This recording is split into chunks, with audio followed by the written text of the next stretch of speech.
అదొక సౌందర్య సాధనాలను విక్రయించే సంస్థ. ప్రకృతి నుంచి సహజంగా లభించే పదార్థాలతోనే సబ్బులు, పౌడర్లు, చర్మరక్షణ క్రీమ్లను తయారు చేస్తోంది. ఉత్పత్తుల తయారీలో ఏమాత్రం రాజీ పడలేదు. ఈ లక్షణమే ఆ సంస్థను ప్రపంచ దేశాలకు విస్తరించేలా చేసింది. అంతా సాఫీగా సాగుతుంది అనుకున్న సమయంలో 2006లో కంపెనీ చేతులు మారింది. 2006కే $100 కోట్ల విక్రయించిన ఆ సంస్థ ఏడాది క్రితం కేవలం 2023 నాటికి $26 కోట్ల పడిపోయింది. ప్రపంచవ్యాప్తంగా 2500 స్టోర్లున్న ఆ సంస్థ ఇప్పుడు దివాలా దిశగా అడుగులు వేస్తోంది. అమెరికా, కెనడా దేశాల్లో దివాలాను ప్రకటించేసింది కూడా. కానీ అనూహ్యంగా భారత్లో మాత్రం మరింతగా విస్తరించాలని ప్లాన్ వేసింది. అసలు ఆ సౌందర్య ఉత్పత్తుల సంస్థకు ఏమైంది? ఎందుకు దివాళా దిశగా అడుగులు వేస్తోంది? దాన్ని స్థాపించిందెవరు? What the story? సౌందర్య ఉత్పత్తుల సంస్థ బాడీ షాప్ కు ఏమైంది? 7 ఏళ్లలో ఎందుకు 3 ఓనర్లు మారారు? ఏ దేశాల్లో బాడీ షాప్ దివాలా తీసింది? ప్రపంచవ్యాప్తంగా ఫేమస్ అయిన బ్రాండ్లు కాలానికి అనుగుణంగా మార్పు చెందాలి, లేదంటే వాటి మనుగడే ప్రశ్నార్థకంగా మారుతుంది. ఆండ్రాయిడ్ ఫోన్లు రాకముందు మొబైల్ ఫోన్ల ప్రపంచాన్ని ఫిన్లాండ్కి చెందిన నోకియా శాసించింది. కానీ ఆ తర్వాత మొబైల్స్ ఆండ్రాయిడ్ లోకి మారుతున్న సమయంలో మైక్రోసాఫ్ట్కి ఇచ్చి తప్పు చేసింది. అత్యాధునిక ఫీచర్లతో ఇప్పుడు వస్తున్న ఫోన్లకు నోకియా పోటీని ఇవ్వలేకపోతోంది. తీవ్ర నష్టాలతో కొనసాగుతోంది. కాలానికి అనుగుణంగా వ్యవహరించగా ఆ సంస్థ చతికిలబడుతోంది. కేవలం బ్రాండ్లే కాదు, సమయానికి అనుగుణంగా ఉండని ఎవరైనా మనుగడ సాగించడం అసాధ్యం. ప్రస్తుతం ఇలాంటి పరిస్థితిని బాడీ షాప్ ఎదుర్కొంటోంది. ఇది ప్రారంభంలో ఒక కొత్త ట్రెండ్ను సృష్టించింది. కలర్ఫుల్ సబ్బులు, తీయని బాడీ బటర్స్ తో పాటు సహజంగా ప్రకృతిలో లభించే పదార్థాలతో తయారు చేసిన ఉత్పత్తులనే బాడీ షాప్ లో విక్రయిస్తారు. అక్కడ ఎలాంటి ఇతర బ్రాండ్లను విక్రయించరు. అందుకే ఈ బాడీ షాపు ఫేమస్ అయింది. మొదట బ్రిటన్లో ఏర్పడిన ఈ షాప్ ఆ తర్వాత ప్రపంచ దేశాలకు విస్తరించింది.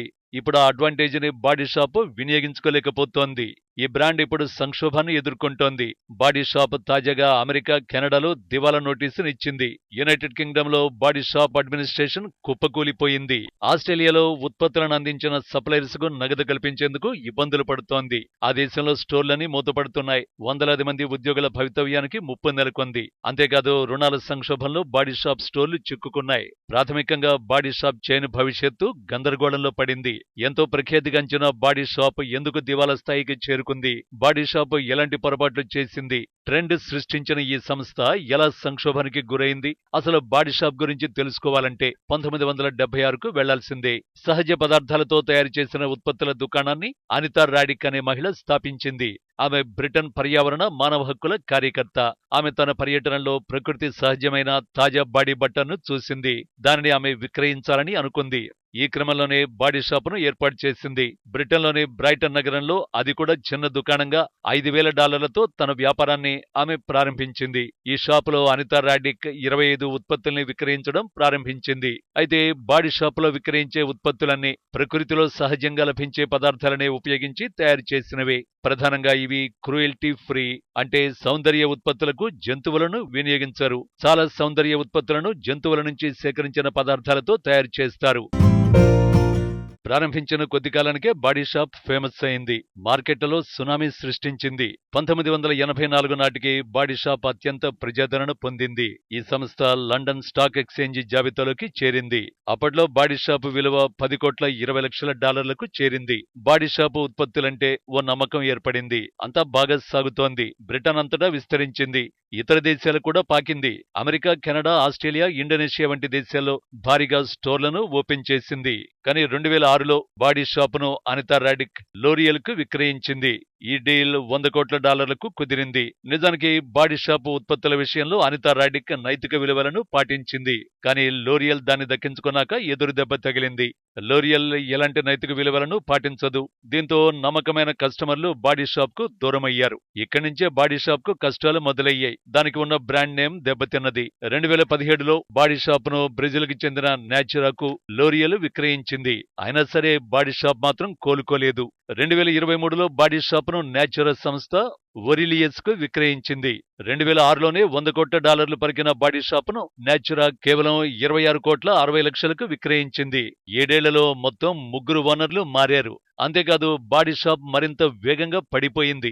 ఇది సంస్థను సంక్షోభం దిశగా అడుగులు వేసేలా చేసింది. అయితే బాడీ షాపు వైఫల్యానికి 3 ప్రధాన కారణాలు ఉన్నాయి.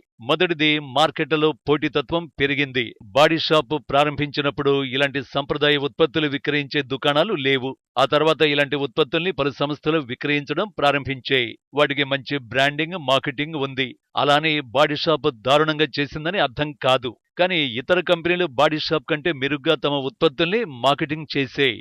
రెండో కారణం, ఆన్లైన్ షాపింగ్. బాడీ షాప్ కేవలం స్టోర్లకే పరిమితమైంది. ఇది ఆన్లైన్ వ్యాపారానికి విస్తరించలేదు. ఫలితంగా మార్కెట్ను, వినియోగదారులను కోల్పోయింది.